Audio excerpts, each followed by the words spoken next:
بسم الله الرحمن الرحیم. معزز هیوادوالو السلام علیکم ورحمت الله وبرکاتہ. څنګه چې تاسو ته بهتر معلوم دی، هیواد مو د سختو اقتصادي، تاریخي، امنیتي او سیاسي پړاوونو څخه تیریږي. په افغانانو ځانګړی تاثیر لري او هر افغان په مختلف بخشونو کې ځانګړی زیانمن کړی دی. دا تاثیر نه البته په افغانانو بلکې په نړیوالو هم شته دی، خصوصا پر کفري او شیطاني سازمانونو هیوادونو باندې زیات تاثیر لري چې موساد دی، CIA دی، ISI دی. دا هغه سازمانونه دي چې د افغانستان یا د نړۍ ټولو مسلمانانو د بدبختۍ لامل دي او د اسلام د نابودیت لپاره، د مسلمانانو د نابودیت لپاره کلونه کېږي فعالیتونه کوي په مختلفو شکلونو سره. د مسلمانانو په نوم باندې، د مسلمانانو په جامه کې دوی مختلفو وحشتونه ترسره کړل. زرګونه مسلمانان د تروریست په نوم زندانونو کې واچول چې اوس هم شته دي. زرګونه لکونه مسلمانان شهیدان کړل، زرګونه لکونه خویندې مو کونډې بورې شوې، زرګونه معلولین خویندې وروڼکې لرو په مختلفو هیوادونو کې. خو هزار وار د خدای جل جلاله شکر ادا کوم. د شکر ځای دی چې په افغانستان کې د اشغال ټغر راټول شو. د افغانستان د اسلامي امارت د طالبانو یا د مجاهدینو د شهیدانو د وینو برکت و او د غازیانو د هڅو برکت و، د ټولو هیوادوالو د دعاو برکت و. البته غازیان پر مختلفو جامو کې ول، نه تنها دا چې په غره کې ول، غازیان په ملي اردو کې هم ول، په پولیسو کې هم ول، په ملي امنیت کې هم ول، د افغانستان په مختلفو ارګانونو کې ول چې هغوی اسلامي عقایدو خاوندان ول، قوي ایمان درلودونکي ول.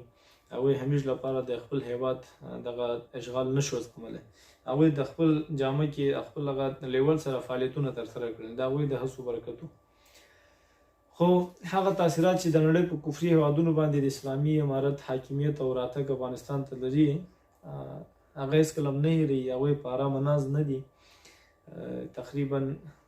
په تیرو کې 4,000 ناپوځي موسسې په کابل کې نورو ولایتونو کې د هیواد پر نوې نسل باندې هغوی کار کوي چې تر څو فکري جنګ هم وګټي. عسکري جنګ ماتې ځای خو باید په فکري جنګ باندې ډکي.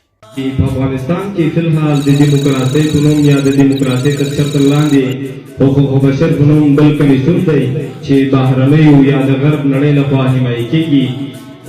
بهرنیان یا د غرب نړۍ خلک پر دې باندې مطمئن دي چې یو ورځ نه یو ورځ به د افغانستان مجبور کېږي چې ووځي. د هغې د عسکرۍ جنګ ماتې ځای فکري جنګ ونیسي. هغوی تقریبا 4,000 ناپوځي موسسې په کابل کې د افغانستان په نورو ولایتونو کې په مختلفو طریقو سره د افغانستان پر راتلونکي نسل چې موږ او تاسو زموږ په فکرونو باندې کار کوي. هغوی په دې پوهېدل چې یو ورځ نه یو ورځ مجبور کېږي چې د افغانستان نه ووځي. دا چې د هغوی د عسکري ځای د ماتې ځای فکري جنګ ونیسي. ډېر موسسې دلته په افغانانو باندې کار وکړي چې نن هم موږ او تاسو وینو په کابل کې سړکونو کې د هغوی جاسوسان راوځي. څوک د حجاب نه منو په نوم، څوک مقاومت 2، مقاومت 3 او مقاومت 3 په دې باندې لګیا دي. نو په دې وروستیو کې افغانستان کې شایع و چې زه هم ګواکې د جبهه مقاومت سره یو ځای شوی یم، چې کاملا دا دروغ دی. که زه پوه وای چې په 100% کې 10% هم په جبهه مقاومت کې د افغانستان خیر شته دی، موږ کامل به هم ورسره وو. او دلته اوس د اسلامي امارت راتګ سره ټول افغانان خوشحال دي، آرامي راغلی دی. خو کفري هیوادونو دا نشي زغملی چې کلونه وروسته افغانستان ته آرامي راغلی او افغانان دې اوس هم په آرامۍ کې ژوند وکړي.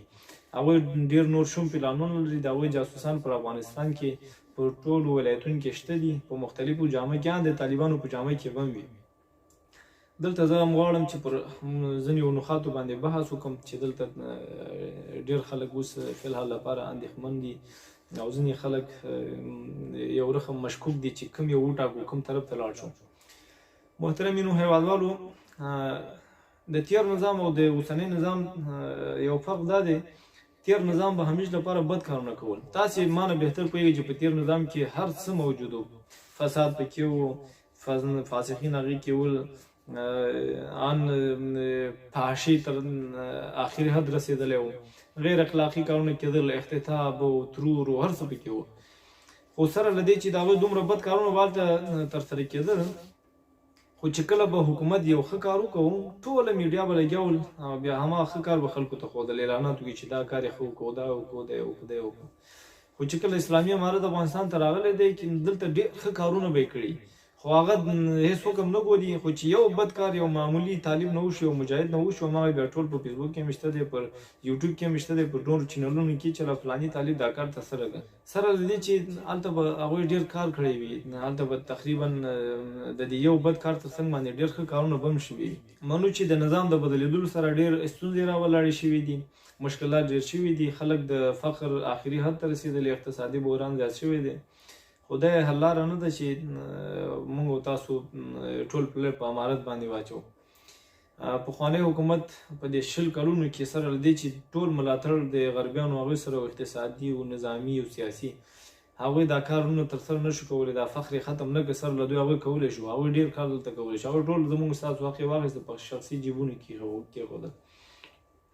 اسلامي امارت ته خو باید لږ تر لږه یو کال یو نیم کال د خل دومره وخت ورکړو چې دوی په دې یو نیم کال 2 کال کې د څه شی کوي اوس وګورئ چې الحمدلله شکر په یو اداره کې فساد نه وینو ځینې مسایل نشته دي البته خلک به وایي چې اوس دلته عفوه شوې ده د عفوې په نوم باندې اوس وګورئ چې ډېر خلک نیول کېږي هغه کېږي ګوره د پیغمبر صلی الله علیه وسلم په وخت کې هم منافقین ول خو پیغمبر صلی الله علیه وسلم هغه ځکه نه وژل چې بیا کفار وایي چې دا ګورئ اوس خپل صحابه وژني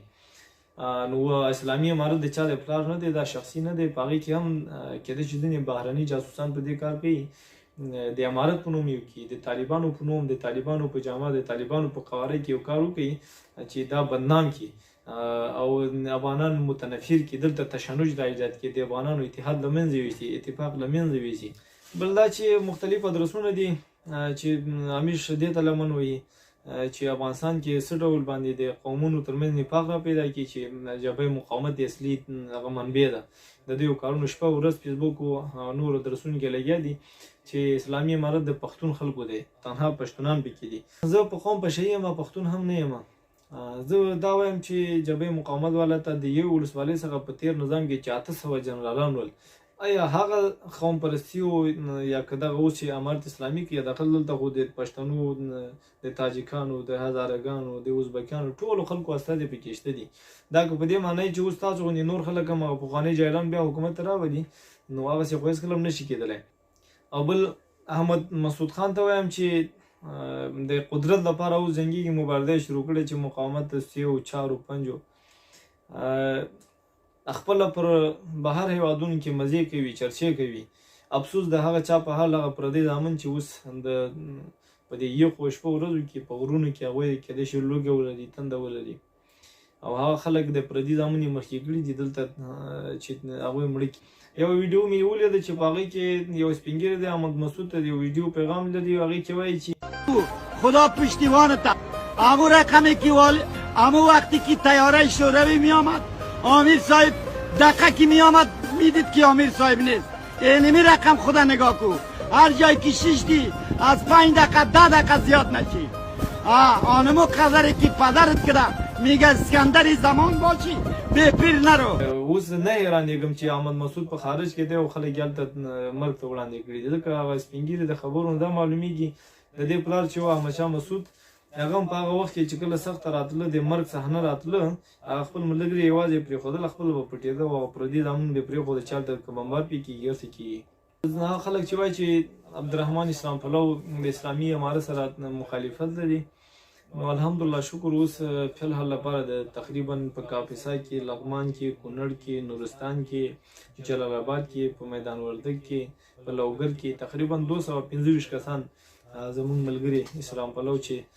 د امارت اسلامي تر چتر لاندې په مختلفو ارګانونو کې فی الحال د وظیفې د اجرا کولو په حالات کې دي او ډېر ژر به ګران وطن افغانستان ته راستون شم د خپل ورونو سره د خپل نظام اسلامي امارت د بسیا او بقا لپاره به بیا مبارزه شروع کو او د خپل هیوادوالو وطن ته او دین ته به خدمت وکړو او ټولو کفري هیوادونو او کفري او شیطاني سازمانونو او د هغوی جاسوسان چې په افغانستان کې په خارج کې د هغوی ته به هېڅکله اجازه ورنکړو چې د ګران هیواد په مخالفت کې بیا راولاړ شي او د اسلامي امارت پروګرامونو مخه ونیسي او د دوی پر ضد فعالیتونو ته دوام ورکړي هغه که په افغانستان کې وي او که بهر کې وي که اسلامي امارت مشران هم وروکي ان موږ ځان هم تېر یو او ټول هغه خلک چې د مقاومت دی که بل ډلې دي ان که داعش دی مقاومت دی ټول موږ لپاره یو شی دي ټول به په داخل افغانستان او په نورو هیوادونو کې نابود کو هیله مند یم چې زما د ویډیو څخه غلط درک مو نه وي کړی او که څوک خفه شوي بخښنه ترې غواړم کمي کاستي غلطیانې که شوي هغه د زما سره وي تل دې وي افغانستان تل دې وي اسلامي نظام السلام علیکم ورحمة الله